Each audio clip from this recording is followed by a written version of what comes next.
Emperor Zethkalar stood on the bridge of his massive flagship, the Dark Throne. The ship was so large it could swallow entire moons. Through the viewing screen, he watched the stars that belonged to him. 847 worlds bowed to his rule. Each planet had surrendered when they saw his fleet approach. Each species had begged for mercy. Each civilization had offered everything they owned just to survive. Today, he would add planet number 848 to his collection. The Emperor was 12 feet tall with gray skin that looked like stone. His forearms moved with deadly grace. His red eyes glowed in the darkness of space. When he spoke, his voice could shake mountains. When he was angry, stars themselves seemed to dim with fear. Admiral Kresh, the Emperor called to his second-in-command. "Show me this new world." Admiral Kresh was an insect-like creature with 6 legs and sharp claws. He had served the Emperor for 50 years and had never seen a battle lost. "Yes, my lord. The target is called Earth. It orbits a yellow star in what the locals call the Sol system." The viewing screen changed to show a blue and green planet. It looked peaceful. White clouds drifted over brown and green continents. The Emperor could see one small moon circling the world. "What do our scouts report?" the Emperor asked. "The planet has 7 billion inhabitants," Admiral Kresh said, reading from his datapad. "They call themselves humans. They are a young species. They have only been in space for about 70 years. Their technology is very basic." The Emperor smiled. His teeth were like black diamonds. "Weapons? Primitive chemical rockets. Some nuclear bombs. No energy shields. No plasma cannons. No quantum torpedoes. They cannot even travel faster than light," Admiral Kresh replied. "Our scouts say they still use metal projectiles in most of their weapons." Around the bridge, other officers laughed. The sound was like breaking glass. How could any species be so backward? The Empire had weapons that could crack planets in half. They had ships that could move between stars in minutes. They had armor that could stop the explosion of suns. "Defenses," the Emperor continued. "None that matter, my lord. They have some satellites with cameras, a few space stations, nothing that could stop even our smallest attack ship." The Emperor looked at the peaceful planet again. It reminded him of other worlds he had conquered. They all looked so calm before he arrived. They all thought they were safe in their little systems. They were always wrong. How many ships do they have? Perhaps a dozen small vessels. They are used for exploring their own system. None carry serious weapons. Our intelligence says their most powerful ship has missiles that could barely damage a scout fighter. The Emperor nodded. This would be easier than taking candy from a child. He had conquered species with planet-killing weapons. He had destroyed civilizations that could control time itself. These humans would surrender before his fleet even arrived. "Very well," the Emperor said. "Send the standard message." This was how it always worked. The Emperor would send his ultimatum. The species would panic. Their leaders would argue. Some would want to fight. Others would beg to surrender. In the end, they all chose to live rather than die. The Emperor always gave them that choice. He was not cruel without reason. Admiral Kresh pressed buttons on his control panel.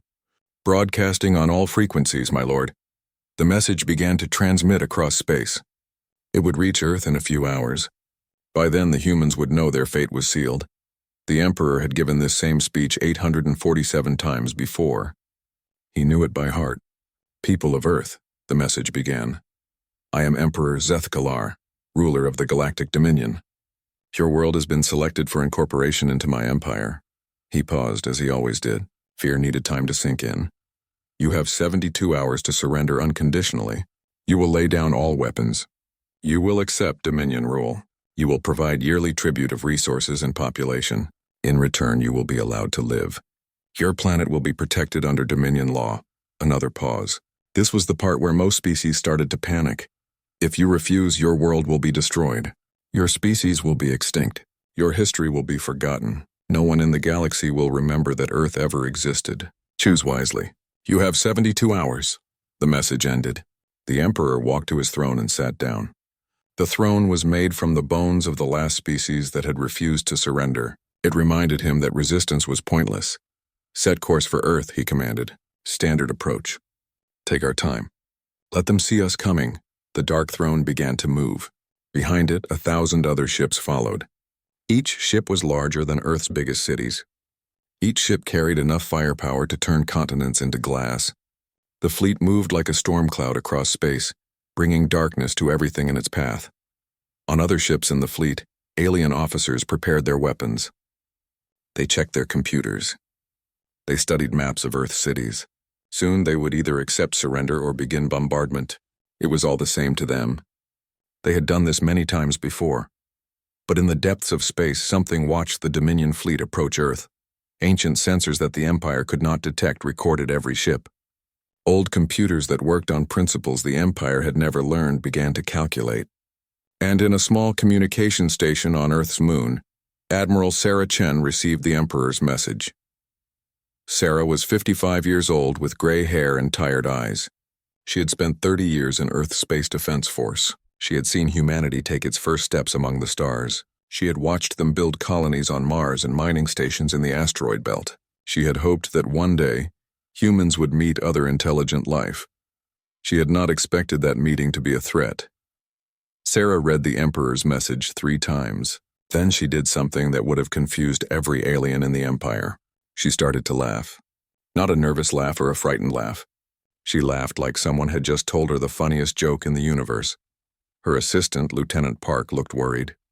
"Admiral, should we contact Earth Defense Command? Should we evacuate the outer colonies?" Sarah wiped tears from her eyes. She was still smiling. "No, Lieutenant. Send a message to the President. Tell him we need to have a chat with our new visitors." Lieutenant Park stared at her. "Ma'am, they're threatening to destroy Earth."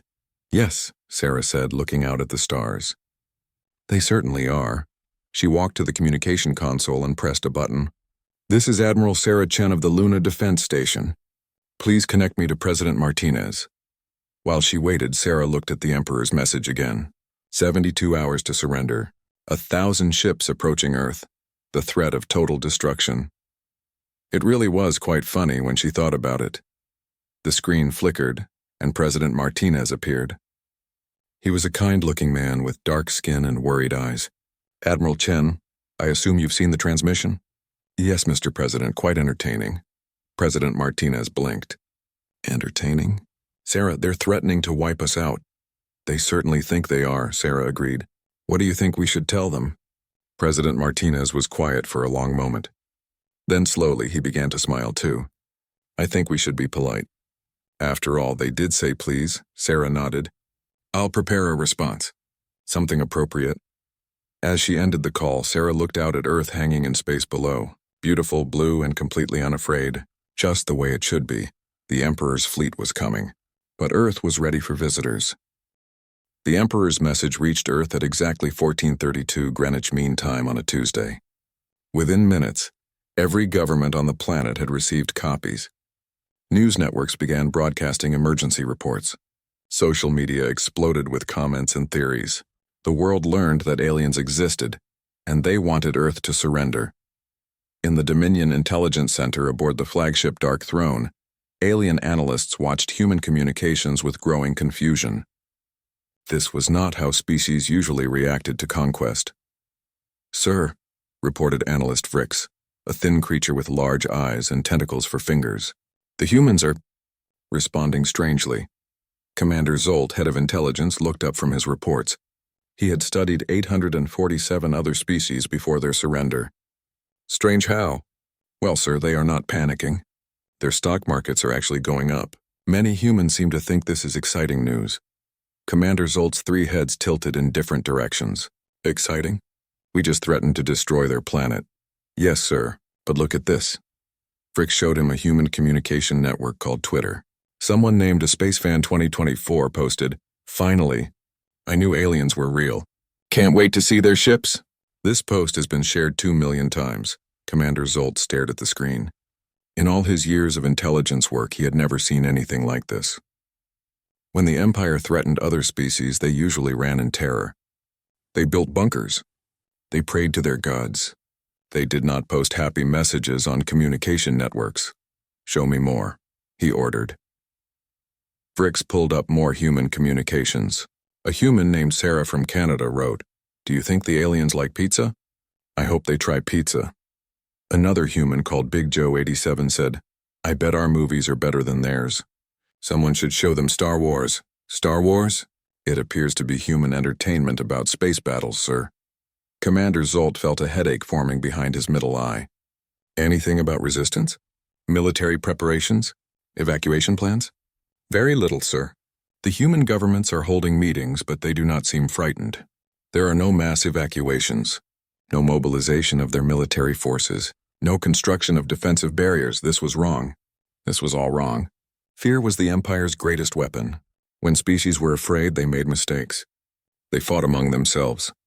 They surrendered quickly to avoid destruction. But these humans were acting like the Empire's arrival was a holiday. What about their leaders? Commander Zolt asked. That is the strangest part, sir. Watch this. The screen changed to show a human in a dark suit standing behind a wooden podium. The man looked calm and relaxed. Behind him was a flag with red, white, and blue colors. My fellow Americans and citizens of the world, the human said. Today we received a message from the stars.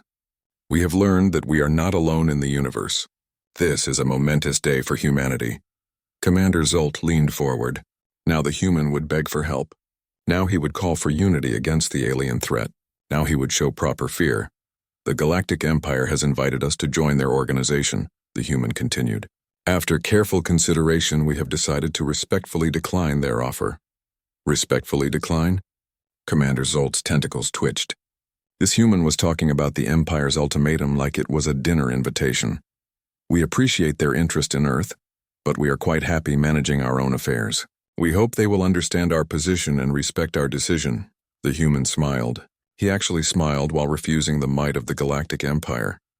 However, we would like to extend an invitation of our own. If these galactic visitors would like to visit Earth as tourists, they are welcome to come in peace. We have many beautiful places to see. Our planet has mountains, oceans, forests, and cities. We also have excellent food from many different cultures. Commander Zolt's middle head started to spin. Was this human insane? Did he not understand that the Empire could destroy his entire world? We ask all citizens to remain calm and go about their normal lives. There is no need for panic or fear. If our galactic neighbors choose to visit, we will treat them with the same hospitality we show all guests. The human paused and looked directly into the camera. To Emperor Zethkalar and the Galactic Dominion we say this. Earth is not for sale, but everyone is welcome to visit. We hope you will consider our counteroffer. Thank you and good night. The broadcast ended. Commander Zolt stared at the blank screen with all three mouths hanging open. Sir? Brix asked nervously. Should I report this to the Emperor? Before Commander Zolt could answer, more reports flooded in from his analysts. Sir, the humans are having parties in their streets. Commander, someone on Earth is selling clothing items that say, my planet got an ultimatum and all I got was this lousy t-shirt. Sir, a human organization called NASA just announced they are preparing a welcome gift basket for the Empire. Commander, multiple human groups are asking if the aliens need hotel recommendations. Commander Zolt felt dizzy. In 847 previous conquests, nothing like this had ever happened. Species were supposed to be terrified. They were supposed to surrender or fight. They were not supposed to offer tourist advice, sir, Brix said quietly. There is something else. The humans have sent us a response message. Put it on screen, Commander Zolt said weakly. The screen showed a human female in military uniform. She had gray hair and kind eyes. She stood in what appeared to be a space station with Earth visible through a window behind her. Greetings, Emperor Zethkalar and the Galactic Dominion, the human said. I am Admiral Sarah Chen of the Earth Defense Force. We received your message and appreciate you taking the time to contact us. Admiral Chen smiled warmly, as if she were greeting old friends. After careful consideration, we must respectfully decline your generous offer to join your empire. Earth is quite content with independence, thank you very much. We hope you understand that some species prefer to manage their own affairs. She paused and her smile grew wider. However, we would like to make a counteroffer. Earth would be happy to host a peaceful diplomatic mission. We have many excellent conference facilities. Our planet has beautiful locations for meetings, and our chefs can accommodate most dietary requirements. Commander Zolt watched in horror as the human continued. We understand that galactic conquest must be tiring work. Perhaps your fleet would enjoy a vacation. Earth has lovely beaches, mountain resorts, and cultural attractions. We also have excellent coffee and something called chocolate that most species find quite enjoyable. Admiral Chen reached for something off-screen and held up a small brown square. If you are interested in peaceful tourism, rather than conquest, please let us know. We will prepare appropriate accommodations. If you prefer to continue with your current plans, we respect your choice, but we will have to remain independent. She set down the chocolate and folded her hands. Either way, we hope your journey through our solar system is pleasant. Earth Defense Command is standing by if you need any assistance or directions. Have a wonderful day and safe travels. The message ended with Admiral Chen waving cheerfully. Commander Zolt stared at the screen for a full minute. Then he reached for his communication device with shaking tentacles. "Get me the Emperor," he whispered. "Tell him we have a problem." Meanwhile on Earth, Admiral Sarah Chen turned to Lieutenant Park and grinned. "How do you think they liked our response?" she asked. Lieutenant Park looked worried. "Admiral, are you sure this is wise? They have 1,000 ships." Sarah walked to the window and looked down at Earth. The planet looked so peaceful, so beautiful, so completely unafraid, Lieutenant, she said softly. "Sometimes the best way to win a game is to refuse to play by the other person's rules." She turned back to her confused aide. "Besides, I have a feeling our visitors are in for quite a surprise." The Dominion fleet moved through space like a dark storm. 1,000 ships advanced toward Earth in perfect formation.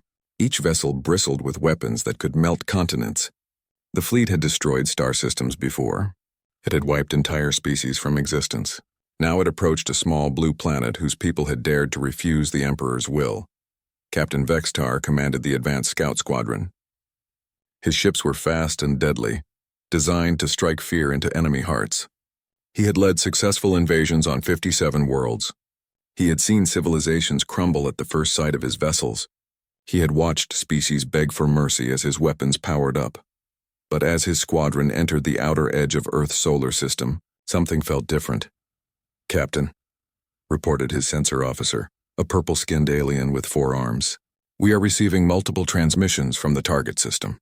"Military communications?" Captain Vextar asked. "Distress calls? Surrender offers?" "No, sir. The signals appear to be entertainment broadcasts." Captain Vextar's scales shifted from green to orange, a sign of confusion among his species. "Entertainment?" "Yes, sir. Music, visual programs, and something called live streaming. Many of the broadcasts seem to be about our fleet." The captain's claws clicked against his command chair. "Show me." The main screen filled with images from Earth. Captain Vextar expected to see panic, military preparations, or desperate evacuation efforts. Instead, he saw groups of humans standing outside, pointing telescopes at the stars and taking pictures.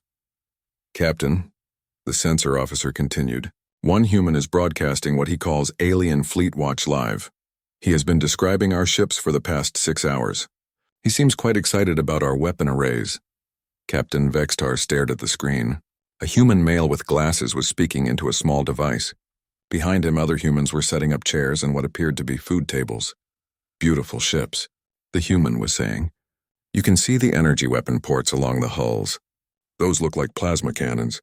And check out those shield generators. The engineering must be incredible." Other humans in the background were cheering and pointing at the sky. "Sir," the communications officer interrupted, "we are receiving a direct transmission addressed to our squadron." "Put it through," Captain Vextar ordered. A young human face appeared on the screen. The human had bright eyes and was smiling widely. "Hello there, alien friends. This is Tommy Chen from the Earth Space Watchers Club. We just wanted to say how awesome your ships look. We have been watching you approach for days. Your fleet formation is really impressive." Captain Vextar's jaw dropped. This human child was complimenting their invasion fleet. "We have some questions, if you do not mind," Tommy continued. "What kind of fuel do your engines use? How fast can you travel? Do you have artificial gravity? My science teacher would love to know." The transmission paused as other young humans gathered around Tommy. "Oh, and my mom wanted me to ask if you guys are hungry. She made extra sandwiches in case you want to land and have lunch. She makes really good sandwiches. Also, do you like Earth music? We could play some for you." The transmission ended with Tommy waving enthusiastically. Captain Vextar looked around his bridge. His crew stared back with expressions of complete bewilderment. In all their military training, no one had prepared them for this situation. "Sir," the tactical officer reported, "I am detecting more unusual activity. It appears the humans are organizing some kind of gathering." "Military gathering?" "No, sir. It looks like a festival. They are setting up large screens, food vendors, and what appear to be games. Signs indicated is called First Contact Day celebration. Captain Vextar rubbed his forehead with two of his four hands. This was not how invasions were supposed to work. Captain, the communications officer called urgently. We are receiving hundreds of transmissions from Earth. Different cities, different languages, but similar content. Play them. The bridge filled with voices speaking in dozens of human languages. The universal translator worked overtime to convert them all. Welcome to Earth. Do you need directions? Greetings from Tokyo. Would you like to try sushi? Hello, aliens. Paris has great museums if you want to visit. Welcome to Australia. Watch out for the drop bears. Greetings from Brazil. Our beaches are beautiful this time of year. Captain Vextar stood up suddenly. Stop the transmissions. The bridge fell silent except for the humming of the ship's engines. Sir, his second-in-command said carefully. How should we proceed? Our orders are to secure the system and prepare for invasion, but what? Captain Vextar snapped. Sir, the humans are not acting like enemies. They are acting like we are guests. Before Captain Vextar could respond, another transmission came through. This time it was an official message from Earth's government. A woman in a military uniform appeared on screen. She had a calm, friendly expression. This is Admiral Sarah Chen, Earth Defense Command. We would like to extend a formal welcome to the Galactic Dominion Fleet. We understand you have traveled a long way to reach our system. Admiral Chen smiled warmly. We have prepared information packets about Earth's solar system, including safe navigation routes and points of interest. Our planet has many beautiful locations you might enjoy seeing. We also have cultural sites, natural wonders, and excellent restaurants. She held up what appeared to be a colorful booklet. This is our official visitor's guide. It includes recommendations for the best times to visit different regions, local customs to be aware of, and emergency contact information in case you need assistance. Captain Vextar watched in amazement as the human admiral continued. We know that space travel can be tiring, so we have prepared rest areas if your crews need to land and stretch their legs. We have medical facilities available if anyone needs treatment. Our chefs are ready to prepare meals suitable for different biological requirements. Admiral Chen paused and looked directly into the camera. We understand there may have been a misunderstanding about the nature of your visit. We want to make clear that while we appreciate your interest in our planet, Earth will remain independent. However, we are happy to welcome you as tourists and cultural exchange visitors. She smiled again. If you would like to accept our hospitality, please contact Earth Traffic Control. They will provide landing coordinates and customs information. If you prefer to continue on your journey, we wish you safe travels and hope you will consider visiting again in the future. The transmission ended with Admiral Chen saluting respectfully. Captain Vextar sat down heavily in his command chair. In 57 successful invasions, he had never encountered anything like this. The humans were treating the most powerful military fleet in the galaxy like a tourist group. Sir, the communications officer said nervously, we are receiving another transmission. This one is from something called Earth Welcome Committee. Put it through, Captain Vextar said weakly. An elderly human woman appeared on screen. She wore colorful clothing and was standing in front of what appeared to be a large building, with flags from many different countries. Hello, dear visitors from space, the woman said cheerfully. I am Margaret Thompson, President of the International Welcome Committee. We are so excited to meet you. Behind her, Captain Vextar could see hundreds of humans holding signs with messages like, Welcome to Earth. And we come in peace, how about you?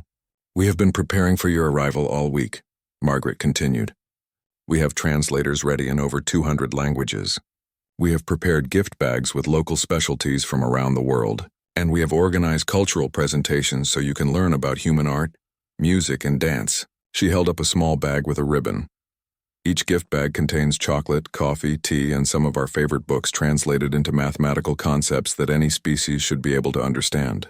We also included music recordings from different human cultures and a photo album showing Earth's most beautiful places. Margaret's smile grew even brighter. We hope you will stay for a while and get to know us. We have so many questions about your civilization.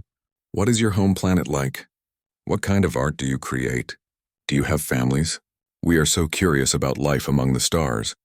The transmission ended with Margaret and hundreds of humans waving enthusiastically. Captain Vextar turned to his crew. Every single alien on the bridge looked as confused as he felt. Communications, he said slowly. Contact the flagship. Tell them we need to speak with the Emperor immediately. What should I tell him, sir? Captain Vextar looked at the cheerful faces still displayed on his screens. Humans continued to wave and smile at his deadly invasion fleet. Tell him, the captain said quietly, that we may have a problem. Emperor Zethkalar paced across the bridge of his flagship like a caged beast. His forearms moved restlessly. His red eyes glowed with frustration, and his stone-gray skin had darkened to the color of storm clouds. In 847 conquests, he had never experienced anything like this. Explain to me again, the Emperor growled, how an entire species can be this stupid. Admiral Kresh consulted his datapad with nervous claws. My lord, our intelligence suggests they are not stupid. They simply do not seem to understand the situation. They received our ultimatum. Yes, my lord. Multiple times. In every human language. They understand we have 1,000 ships. Yes, my lord. They have been watching our approach with great interest. They know we can destroy their planet. Yes, my lord. Many of them have been discussing the technical specifications of our weapons with apparent enthusiasm.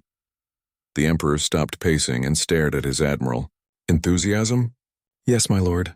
The humans seem impressed by our military technology. Some of their communication networks are calling it awesome and really cool. Emperor Zethkalar felt a pain behind his eyes. He had conquered civilizations that spanned multiple star systems. He had destroyed species that could manipulate time and space. He had forced entire galactic sectors to bow before his might. But these humans were making him feel like he was going insane. Show me their latest response, he commanded. The main screen activated, displaying a message from Earth. A human male in formal clothing stood behind a wooden podium. The man looked calm and relaxed, completely unbothered by the massive fleet approaching his world. Citizens of Earth and our visitors from the stars, the human began. I am President Martinez. I wanted to provide an update on our first contact situation.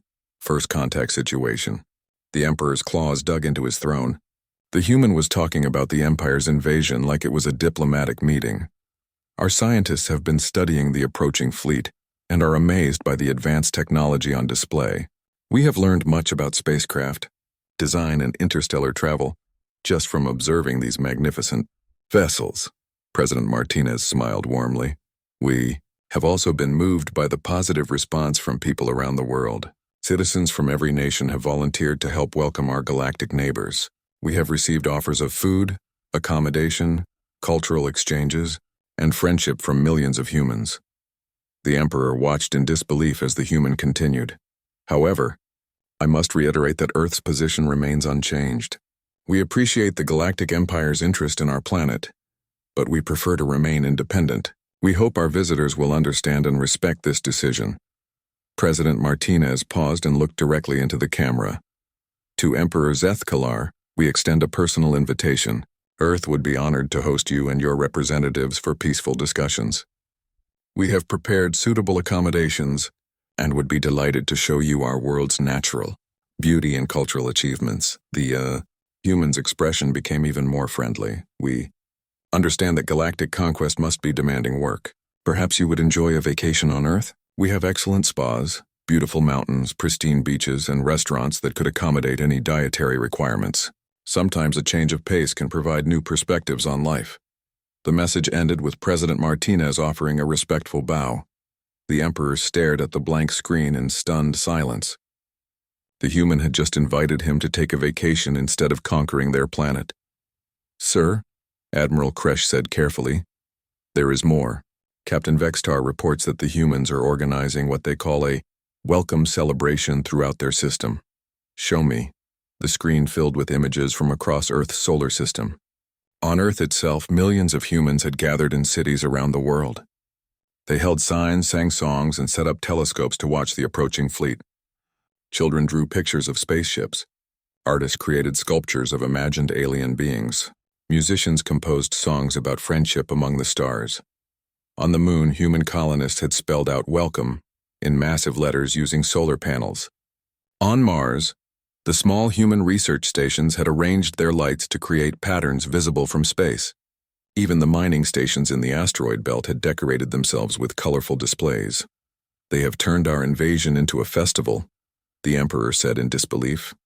Yes, my lord. They appear to be celebrating, but why? The Emperor demanded. Why are they not afraid? Why do they not surrender? Why do they not fight? What is wrong with them?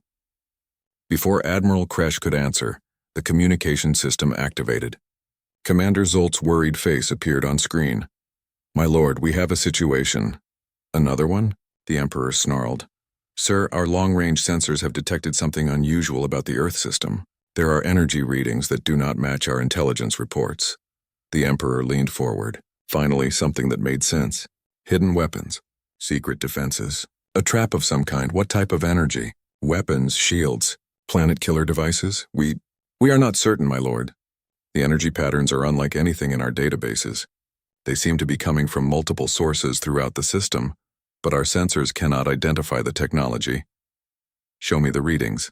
The screen displayed a map of Earth's solar system. Scattered throughout the system were small energy signatures that pulsed with steady rhythms. They were not strong enough to be weapons, but they were clearly artificial.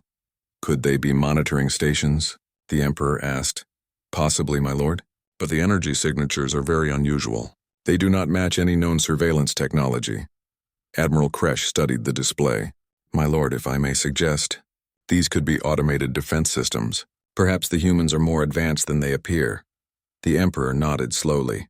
This made more sense. The humans were confident because they had hidden weapons. They were not afraid because they had secret technology. They were playing a game, pretending to be weak while preparing to strike. How long until we reach optimal firing position? The Emperor asked. 6 hours, my lord. Continue the approach, but increase sensor sweeps. I want to know exactly what these humans are hiding. As the fleet moved deeper into the solar system, the mysterious energy readings grew stronger. More appeared on the sensors. They seemed to be everywhere. In space, on planets, on asteroids, even on what appeared to be empty areas of space. Sir, Commander Zolt reported, the energy patterns are becoming clearer. They appear to be power sources of some kind, but the technology is completely unknown to us. Power sources for what? Unknown, my lord. The energy is not feeding into weapons or shields. It seems to be maintaining something, but our sensors cannot determine what. The Emperor studied the readings with growing unease. After 847 conquests, he had learned to trust his instincts. Something about this situation felt wrong. The humans were too confident, too calm, too unafraid. Admiral Kresh, he said slowly, what if we have been underestimating these humans, my lord? What if their primitive appearance is deliberate? What if they have been hiding their true capabilities? Admiral Kresh's insect-like features twitched nervously. You think they are more advanced than they appear? I think, the Emperor said quietly, that a species does not survive in a hostile galaxy for millions of years by being weak. He stood up from his throne, his massive frame casting shadows across the bridge. Double the sensor sweeps. I want every piece of hidden technology found, and prepare the fleet for possible resistance. As the Dark Throne continued its approach toward Earth, the Emperor watched the planet grow larger on his screens. It still looked peaceful. It still looked defenseless. But now he wondered if that was exactly what the humans wanted him to think. For the first time in centuries, Emperor Zeth-Kalar felt something he had almost forgotten. He felt uncertain, and deep in space, ancient systems that had waited patiently for millennia began to wake up. Power sources that operated on principles beyond the Empire's understanding started to hum with increasing energy. Technologies that made the Empire's weapons look like children's toys began to prepare for activation. The humans continued their celebration, still smiling, still welcoming their visitors from the stars. But now the Emperor began to wonder if those smiles meant something very different than he had first thought. The moment Emperor Zeth-Kalar's fleet crossed into Earth's inner solar system, everything changed. What had appeared to be empty space suddenly filled with structures that materialized from nowhere. Massive installations that made the Empire's largest ships look like toys emerged from dimensional folds. Space stations the size of moons appeared around every planet. Defensive platforms that seemed to stretch across entire star systems, activated with lights that could be seen from parsecs away. But these were not weapons pointing at the Dominion fleet. They were not shields raised in defiance. They were maintenance facilities, research centers, art galleries, and living spaces on a scale that defied imagination. On the bridge of the Dark Throne, every alarm system screamed at once. The Emperor's crew stared at their instruments in shock and terror. "Sir," Commander Zolt's voice cracked with panic.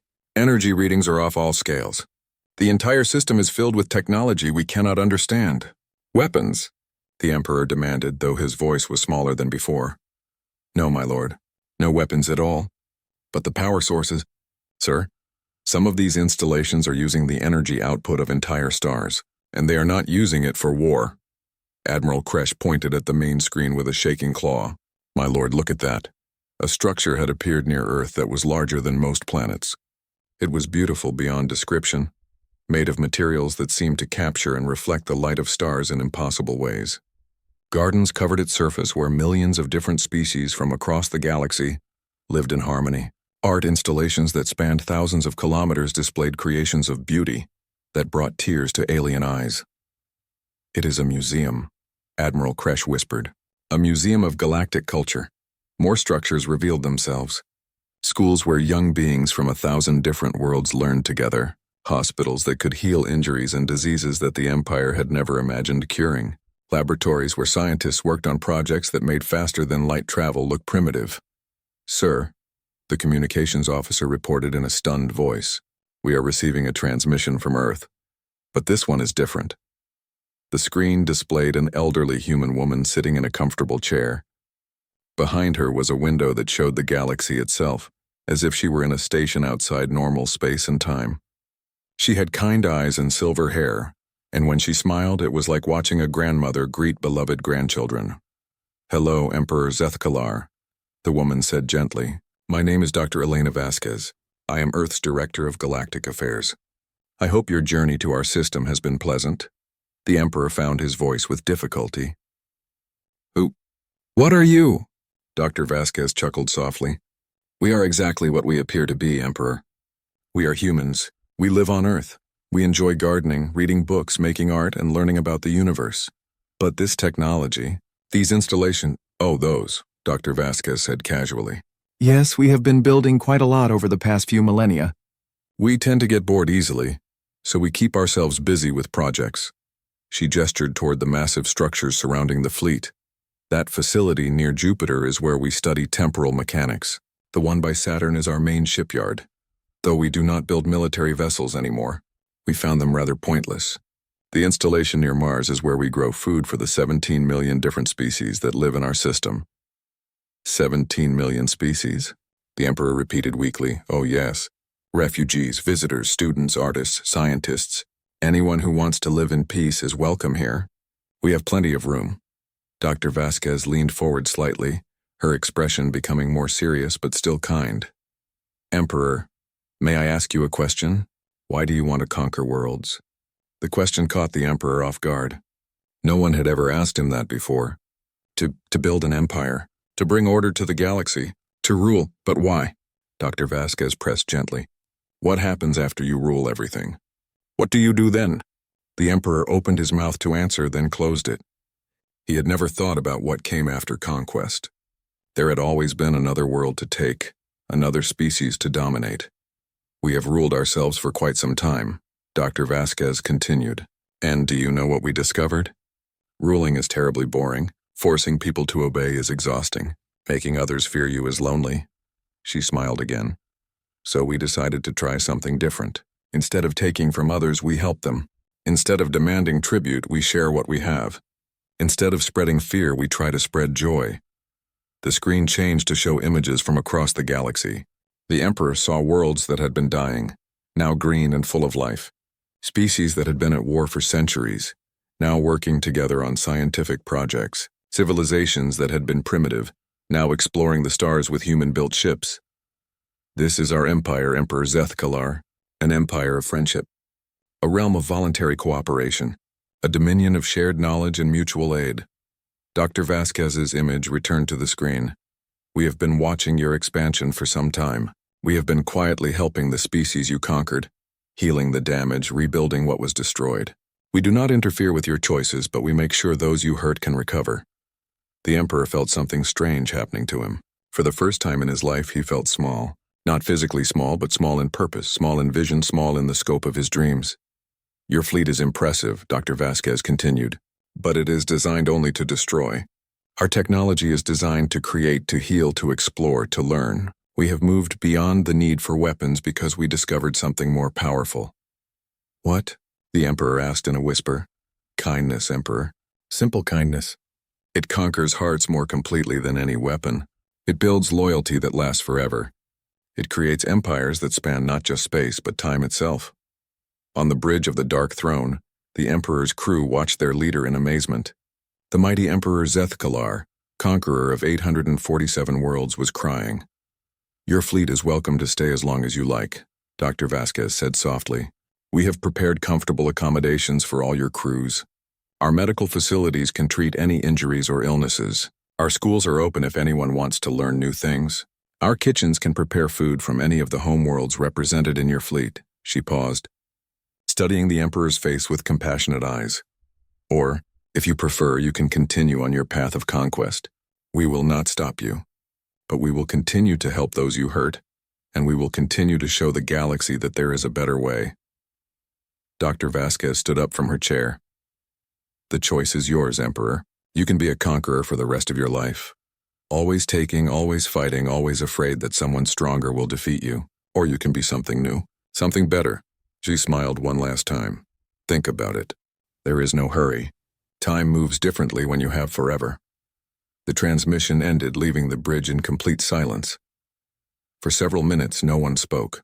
The Emperor stared at the screen where Dr. Vasquez had been. Around his ship, the impossible structures of human civilization hummed with peaceful energy. Finally, Admiral Kresh spoke in a voice barely above a whisper. My lord, what are your orders?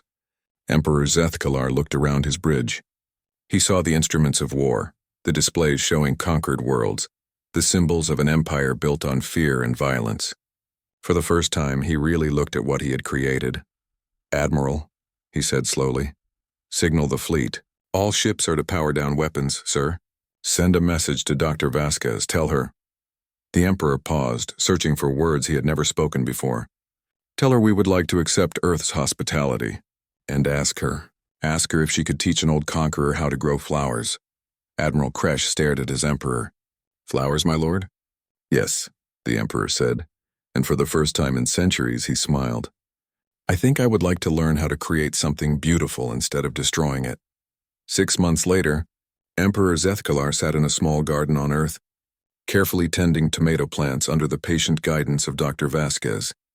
His massive hands, once used only for violence, now gently watered seedlings. His ships remained in Earth's system, their weapons converted to tools for construction and exploration. Word spread across the galaxy that the great conqueror had laid down his arms. Some species celebrated, others watched in wonder. A few tried to fill the power vacuum he had left behind. But wherever new tyrants arose, they found their path blocked by quiet human visitors offering better alternatives. Worlds that chose cooperation over conquest found themselves supported by technology beyond imagination. Species that chose friendship over fear discovered themselves welcomed into a growing community of peaceful civilizations. The Emperor's former subjects were given a choice. They could remain independent, or they could join the new alliance of voluntary cooperation.